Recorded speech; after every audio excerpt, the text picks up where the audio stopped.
Good afternoon, thank you, ladies and gentlemen. My name's Tymon Mellor. I'm a civil engineer, but I do work a lot with architects. This morning I was chatting to them about certain things. What I want to talk to you about today is this a lecture I put together a couple of years ago about the water supply in Hong Kong and how it's been influenced by individuals, by laws, and by health issues, and by a shortage of money, as usual. So let's just take it through. If you've got any questions, please ask, interrupt. Let's get them over and done with. Now,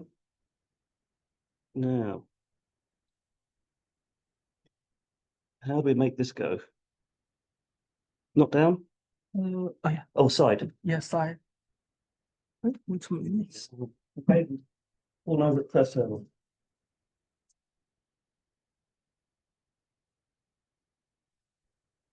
Okay. Of course, we take it for granted that we've access to tap water. Tap water in Hong Kong is clean, it's fresh, but as you can see, most of it's coming from China, 60%. WSDE has just about commissioned a desalination plant now down in Chung Kwan O, so that we can push up the local content if we want to. And unlike many other places in the world, we use a lot of seawater flushing to reduce the total volume of water used. So it's a very important element. But 180 years ago, things were slightly different. Yes, good, it worked. Of course, Hong Kong, we're a subtropical climate. We've got lots of rain. There's not a shortage of water in Hong Kong. The problem we have is it only rains in the wet season, May to September, 80%. Big volumes, 3 meters of rain on Tymon. We're not short of water. What we don't have is anywhere to store it. And what we also don't have is there's no rivers. Every major city in the world is based on a major river for both communications, transport, but also for drinking and flushing. So Hong Kong always had that problem, which is why it's always described as a barren rock. There is no water. So the farmers in the early days, they would build their own irrigation systems and they'd tap the water from the streams. And of course, prior to the British arriving here, there was probably a population of about 5,000–6,000 on Hong Kong Island. A lot of those would be living on boats, but they were getting their waters from streams and wells. You didn't have to dig a hole a few meters deep and you'll generally find water there. But because we're generally granite here, there's no deep water. So whereas in Malaysia, they could drill deep wells and find wells of water, here in Hong Kong, there is no water down there. So it was fine until the British came along. And then the issue became the population grew phenomenally and went up from about 7,000 to about 33,000 in 10 years. Now, when you're trying to put in a water supply system, you've got to plan on something, and you can't plan on that sort of growth. It's just beyond your knowledge. But there's also a problem that people didn't want to spend any money. The government, in fact, didn't think it was their business to provide water. Their view was they don't provide air, they don't provide the sea. It should be up to individuals to provide water. It shouldn't be a government thing. And the Chinese community, this is the Guilos, clearly the colonial, but the Chinese community were not keen on it either, because they saw it as a way to change their ways of living. They saw it as a way to extract money out of the community. And it became a problematic later on because there was a lot of corruption associated with it. So nobody had the interest to do anything about it. It was just survival of the fittest. But as the population continued to grow, the streams and the wells became polluted. Bubonic plague was rampant, other dysentery was rampant, public health was in terrible problems. And again, as you can see, it was the Chinese community that was suffering the worst, not the expatriate community. But they still had no interest in trying to solve it because the people with the money, they were okay. They didn't have much regard for everybody else. But it became a public health issue. And they realized in about 1860, they had to do something about it, but they had no money. So they introduced the Water Supply Ordinance, which then charged, put a 2% rate on property. The landlords hated this, and everybody was very upset with it. So it wasn't the greatest success. And just as a reference, a thing like a Taiping Shan, which was this is Shunwan, but Taiping Shan was up to similar sort of development. It was so infected with the plague, they couldn't clean it through. They demolished the whole area because it was too too many people living too close with poor sanitary conditions.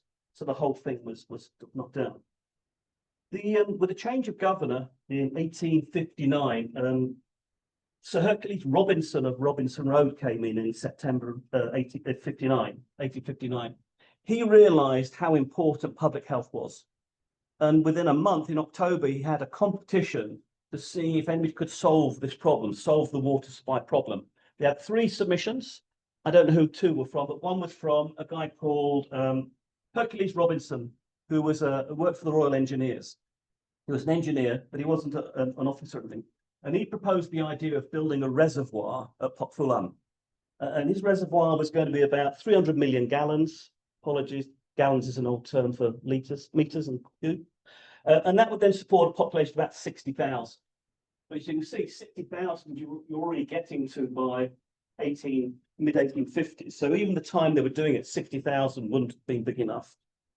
Anyway, a committee was formed to look at it. Oops, sorry, turn that off. A committee was formed to look at it. And they decided it was too expensive. They would cut the size of the reservoir down to 10,000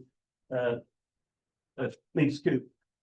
But nothing happened. Nobody wanted to spend any money, but nothing happened. So what happened was then the sanitary conditions continued to deteriorate till it started affecting the troops. And there were lots of troops on Hong Kong Island. They complained to the UK, and the UK sent out Osbert Chadwick. Now, Osbert Chadwick is Hong Kong's hero. He came out here over a period of 30 years to try and sort out all the sanitary problems and water problems. And he was employed by the Colonial Office in London as their public health expert. His father was the guy that had initiated the health ordinance in the UK in 1848. And that put the UK on a standing where you had to have fresh running water, you had to have sewage. And that then improved London a lot. That sort of kicked off all the sewer buildings in London, I think. And Osbert had sort of picked up on these ideas that you had to look after public health.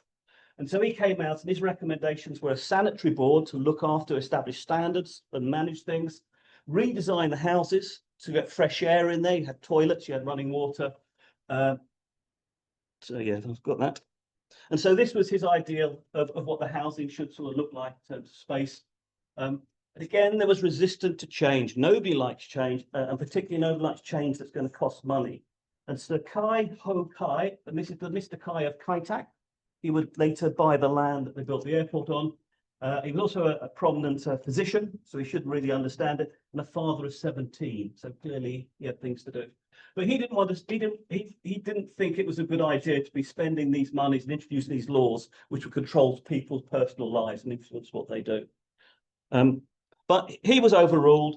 They built the Kowloon Reservoir, which opened in 1871. It was undersized, so 3 years later they rebuilt it again. It was much bigger.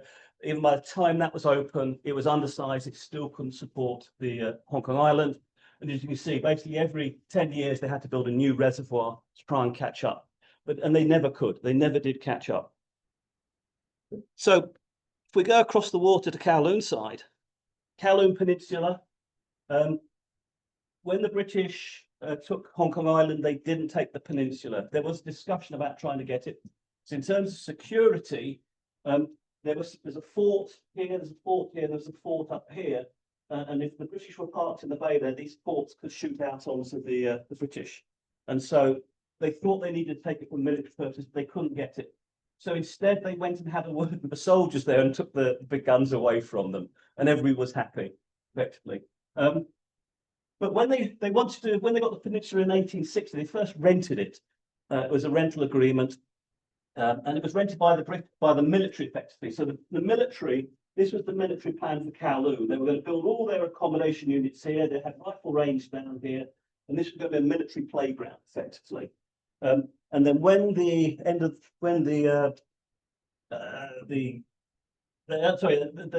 rented it just up to Boundary Street, where the red line is, so they didn't get the hills in the background.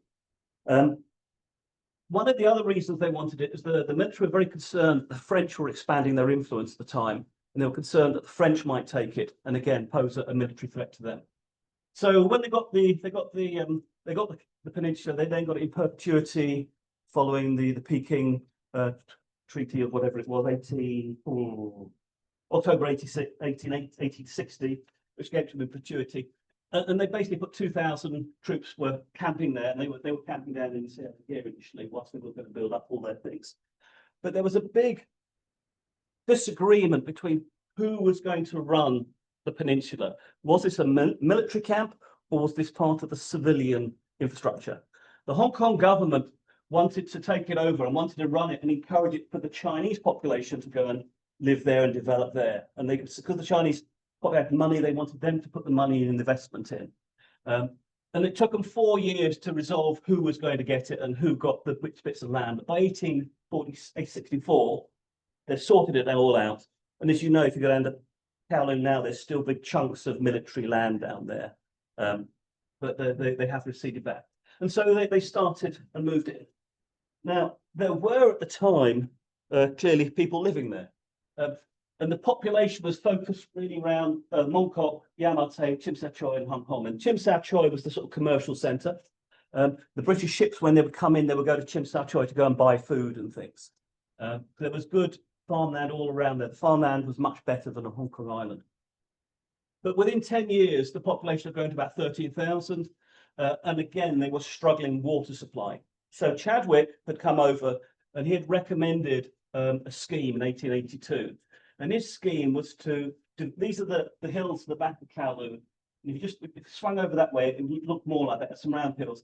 His scheme was to put in some wells to extract the water. So he designed a scheme that was for about 10,000 people.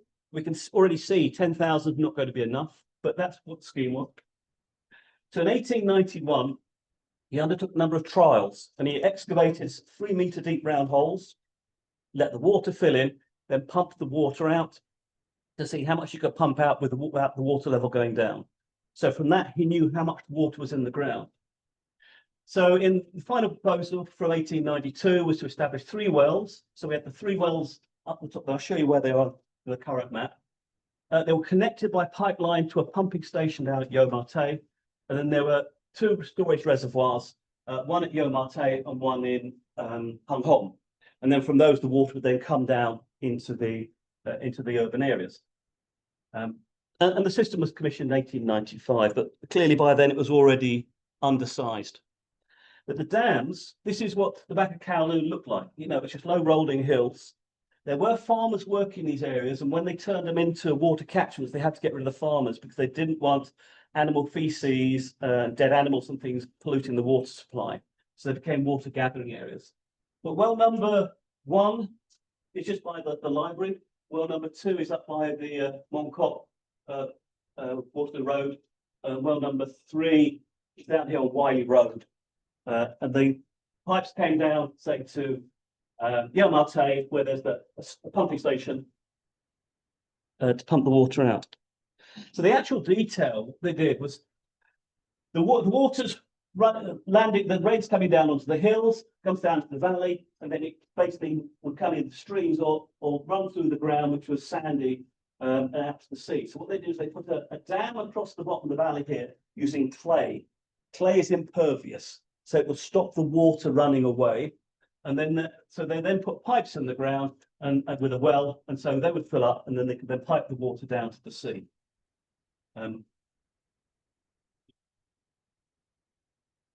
Then down at the sea, it would come into the pumping station. So here's the boilers, the 2 boilers, which were coal-fired, which then create steam. The steam would run the pump. The pump would then pump water from a little tank in the sea here up to the reservoir on the hillside. And as you can see, beautiful buildings, nice industrial buildings. And all we've got remaining now is this is what's called the engineer's house. This is where the engineer that looked after the steam engine lived. The other buildings, this was decommissioned in 1911. One building became a post office, another building became a hawker control office, one was eventually taken over by the street sleepers and things, but they got demolished in the 60s and 70s. No one thought they were worth keeping, which I think is unfortunate, they say. Don't forget to. Oh yeah, so then we have the reservoir on the hill. So this is the reservoir on the hill, the service reservoir, the Yau Ma Tei service reservoir. WSD thought it was lost. WC didn't even realise it was there, because when it was built on the hillside. Then in the 30s, they built this new reservoir, and it was assumed that in the 30s they demolished the old one. But they did discover it. It was inspected in 2021, and this is what it looks like now. You can't go in it because it's a closed environment. It's dangerous, but it's still in good condition.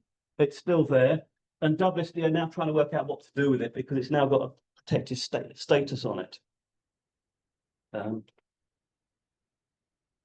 Now, the other reservoir, as I said, there was one at Hung Hom, on the hillside at Hung Hom. You can see it there on the map. This is a map from 1914, I think. And this is the drawing of the reservoir. It was dug into the hillside. It was brick arches, stone arches, and it would fill up with water. The pumping would pump it up with water, then it would slowly let the water feed out to the local residents under a constant pressure. This structure was quite an elaborate structure, but again, it was forgotten about, and nobody knew it was there. So in 62, after the war, when they were building the new housing estate there in the 60s, they came across this in the excavation. And the works department, as it was then, were invited to come out and look at it, and they didn't know what it was. They decided it was probably something to do with the Japanese, a secret bunker. And then the local people said it was actually run as a club and a brothel. But it was a water tank, which nobody realised. And again, unfortunately, that got dug out in the 60s with the construction of the new Home and Tin estate. Okay, so they've got the wells working at the back of Kowloon. They're not producing enough water for the growing population. They do some enhancement work on the well. They tap into the nearby streams to try and pull out more water, but they're struggling. They do a new study. This is they clearly got the new territories in back end of 1897, which now gave them access to the hinterland and the hills at the back of town. So they did an estimate of how much water they would need. And as you can see, they do quite a detailed breakdown of the demand. And of course, they do a breakdown of gallons per head by race, effectively. This is one of the problems with colonialism. We did tend to be a bit uneven. So they needed a new scheme. So, as I say, we got the new territories, which gave us access to all the mountains at the back. And this is picked up even on the lease of the new territories, that this would be an ideal place to establish dams, reservoirs, and catchwaters to collect the water. The original scheme, the one they had in Kowloon, was a pump scheme. You put water down, you pump it up to a reservoir, very inefficient, very susceptible to all sorts of problems. And the scheme that everybody loved is what's called the gravitational scheme. And if you look at any of the documentation, they always talk about gravitational scheme. And this was a concept that to us now seemed like very basic engineering. But at the time, it was considered rocket science, being developed during the 20s and 30s in Britain, based on mill owners' technique. You dam a valley up in the hills, you pipe the water then to a tank above where your people are, then you let the water flow out from the tank. And so there's no energy cost involved. So this was the basic scheme they were trying to get to. And because we have now the back of Kowloon, there's opportunities. So they looked at 5 different solutions. 2 were dam sites. This is where we've got this is old Typo Road. You see Typo Road has got constructed. This is the map from 1904. The road, Typo Road, was built on the original alignment of what the KCRC was going to go through, because when they were planning KCRC, they didn't think they could tunnel through the hillside. It was too hard. So we're going to run it up the hillside here and then run it along there. But that became the old Typo Road. Then another dam up in the hills here, or to tap into the water from 3 reservoirs. But as you can see from the numbers, the big number, the one with the largest capacity, is building a dam at number 1. The others just don't give you the sort of capacity you want, and are certainly also sensitive to dry season effects. So they put another proposal together in Jan 1900, and what they did, like we always do, you do what you know well. And so they decided they're going to build a dam on the basis of how they built Pot Fulham Dam. So that's just basically a clay core with earth fill either side. And then you put some stone on the inside here, put some stone riprap on to protect the ground, and that was going to be the dam. This would give them a capacity of about 120 million gallons. It's a huge, big increase compared to what they've had before, but it's still going to struggle. But they'd also now introduced catch waters to bring the water in, expand the area of the influence. And then you also needed filter beds. They'd realized by this time you can't serve people raw water. Raw water's got nasty things in it. So you have to now send it through filter beds. They needed a caretaker bungalow, and again, they needed a service reservoir in Kowloon so they could feed the water to the service reservoir. The service reservoir would then supply the water to the locals. And for the first time, they decided they could have fire hydrants. They'd never had fire hydrants before, so they thought they had enough water now for fire hydrants. This got to be reviewed, so Chadwick had a look at it. He said, no, you know, they'd had a problem in the UK, they'd had a big dam collapse in Sheffield, which killed hundreds of people. And what they think had happened is they had a pipe coming out the bottom of the dam. They think water went round that pipe and then flushed it all out. So he recommended don't have an outlet from below the dam, which is why you'll now see on most dams the outlets inside the dam and not coming out from the bottom of the dam. Anyway, he recommended we should use concrete and masonry, provide cut-off below the dam, because another problem is if you put a wall across a valley, water will go underneath the wall. So you have to then provide cut-off below that wall. Also, and then the Director of Public Works, then he went out to have a look at the site. And the concern was, this was the original plan, where they wanted to build the dam. It wasn't very big, but also there was no rock nearby, and they needed rock to build the dam. You couldn't move rock around. So he had a look, and he then moved the dam then 182 meters down the valley, and he made the dam bigger. So from this initial idea, it got to be this size, which is the facility we now see at Kowloon Reservoir, which is now giving you 152 million gallons now. We're getting to quite a big size dam. Now, one of the guys who had been in the office working for the government at the time, a guy called Mr. Gibbs, and he had worked for the Public Works Authority, and he left and he formed his own company called Denson, Ram and Gibbs, and they were one of the first consultants in Hong Kong. They designed the post office, the old post office, not the new one clearly, and they were doing major sort of civil engineering around. So from the original, this was the catchment area, the 3 wells. The catchment area now for the new dam will be probably 50% larger. And once you put on the catch water, you get all this. You're now collecting the water from all that blue area there. So this is now quite an attractive scheme, but it did require, but it, of course, might make it bigger. The cost goes up from 380,000 to 835,000, a lot more expensive. And of course, that stresses people out, as usual. But they got permission to build it. And then in 1902, they started construction. This is an aerial photograph from 24. So probably one of the earliest aerial photographs knocking around. They broke the scheme into packages. One contractor built the dam. Another contractor built the pipeline from the dam to the filter beds. Somebody else then built the filter beds. Then somebody else built the distribution network. And somebody did the catch waters. So work started. The main dam itself had quite a lot of excavation in. The original plan was to have a straight dam. When they excavated down to the bottom into the stream, they couldn't find any good rock. It was all broken up, all fractured. So they put an arch on the dam until they could find good rock. So you now get the arch on the dam. And they then had to dig deeper down, get this cut off, so the water couldn't go underneath the dam. And so they started construction. Initial works went quite well. Unfortunately, the contractor ran into financial problems. And by 1905, they were struggling financially. The work slowed down. But by 1906, by March, they'd built enough of the dam to start impounding the water, collecting the water behind the dam. And by the Christmas 1906, day before Christmas, there was enough dam complete and the filter beds were complete, they could start supplying water to Kowloon. During 1907, 1908, little progress. And by 1910, they appointed a new contractor and the works were complete in December 1910.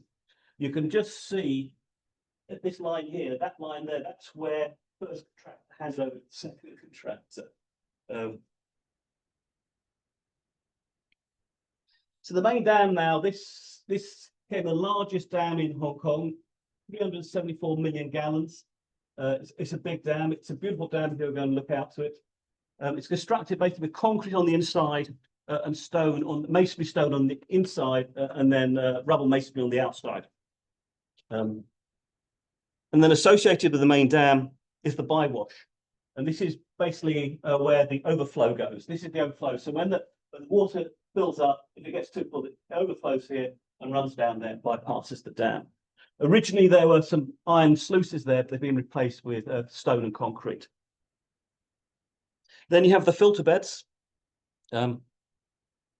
These works on the theory that the raw water comes in, it then settles through the sand, and within the sand you have active microbes that eat all the bad things, and the sand also filters out the dirt.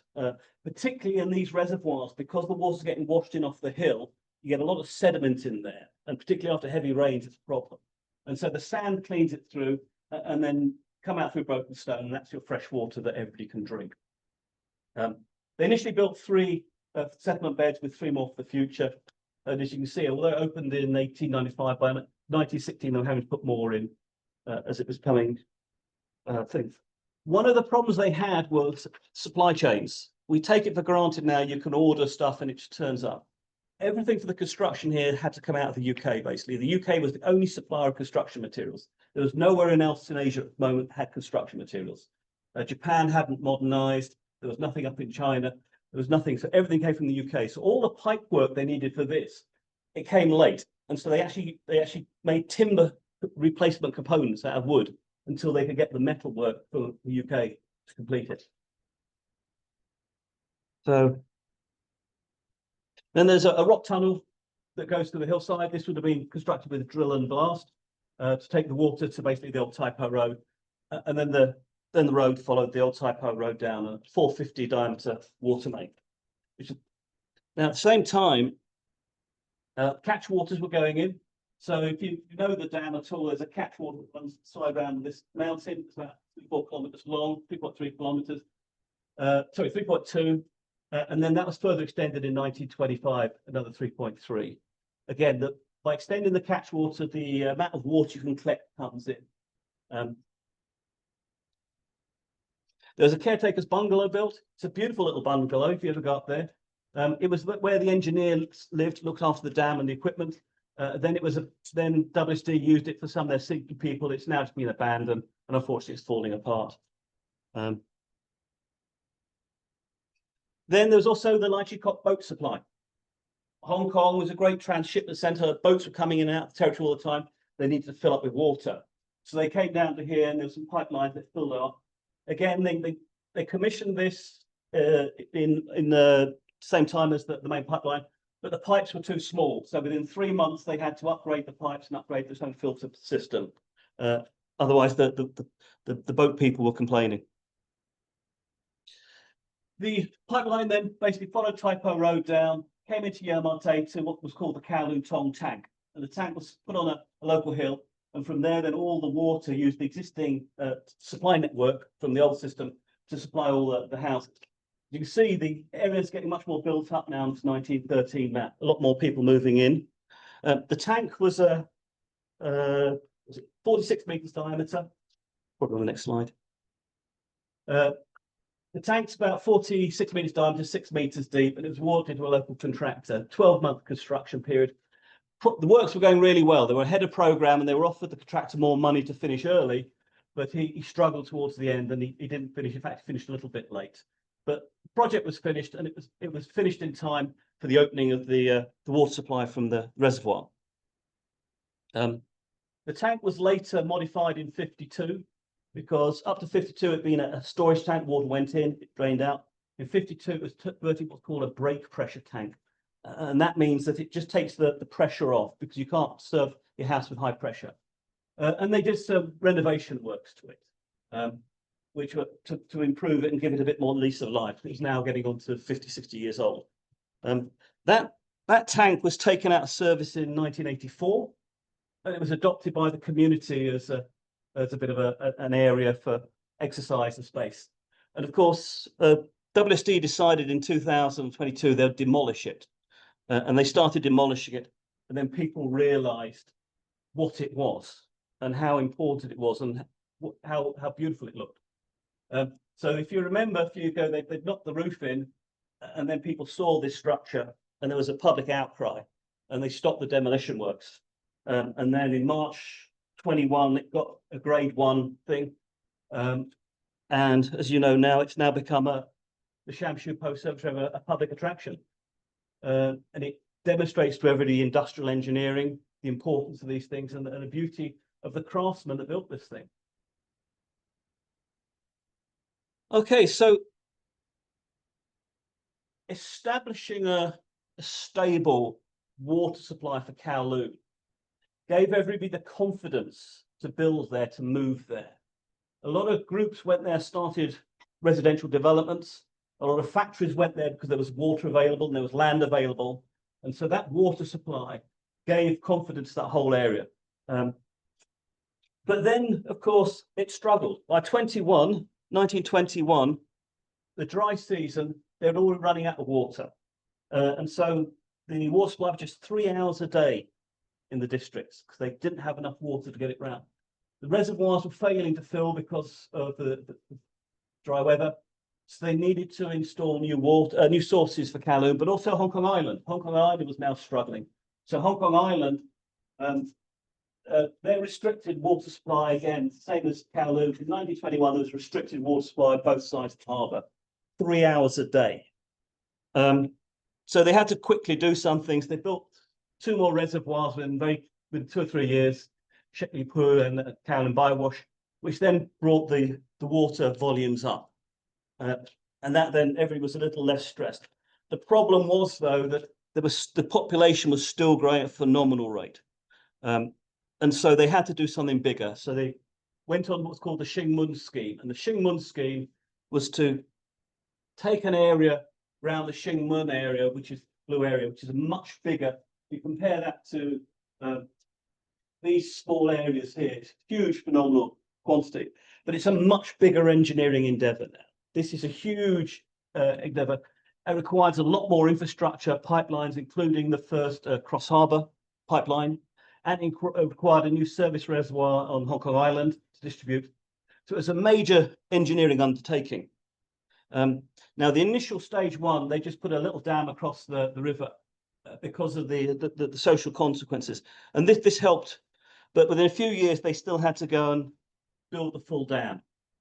So this became the highest dam in the British Empire, but we had to relocate. I didn't have to. 855 villages had to be moved out. 2 or 3 villages were demolished in this, but it did allow then the water to be to add 300. I think this added 300 million gallons. So I think the total was then, the total capacity then was 23 million gallons, and the demand was 22 at the time. And so clearly they're going to run out. But this was commissioned in 1937. Of course, as we all know, Second World War started within 10 years, and the population was decimated by the Japanese down to just over 500,000. So there wasn't a huge amount of demand immediately. But after the war, there was clearly a huge demand, and a whole new strategy had to be developed. Okay, so just sort of finishing off the legacy of this stuff. As I say, it gave people the confidence to develop Kowloon. And it provided then the people, the workers, the environment for what we now see as Kowloon, as an urban environment.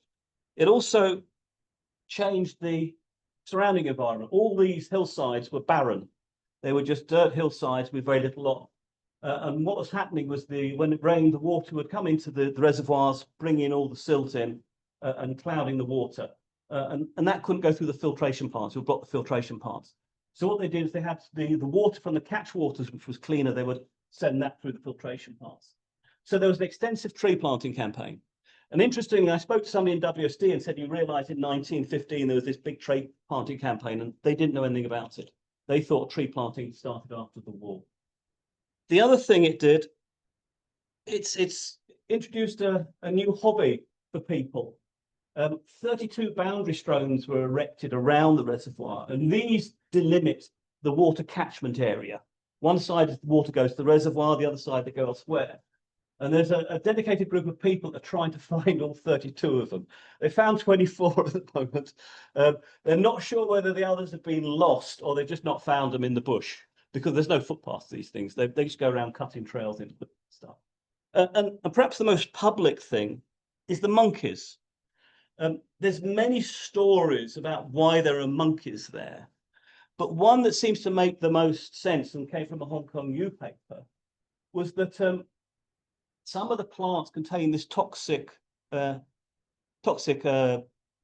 strychnine in the fruit, and there was concern if this fruit dropped to the ground and was flushed into the reservoir, it would poison the water. Rhesus macaques like eating this fruit, and their poo doesn't have the strychnine in.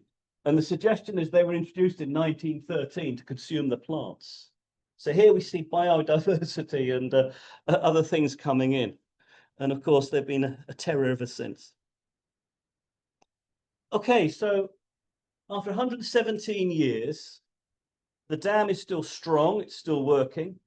There are no records of its construction, there are no drawings, everything was destroyed by the Japanese. The knowledge and information about the distribution network is lost, other than the drawings I've shown you there. There's very little knowledge because of, say, the Japanese destroyed most of the stuff. But it still works, and WSD keeps it going. They love it and keep it going. They are upgrading these things. The structures now, fortunately, have all been recognised for their historic importance and now protected. And they are living monuments, as I say, to the engineering challenges. And they're nearly part now of our environment. Okay, that's it. I've finished. Thank you. Any questions?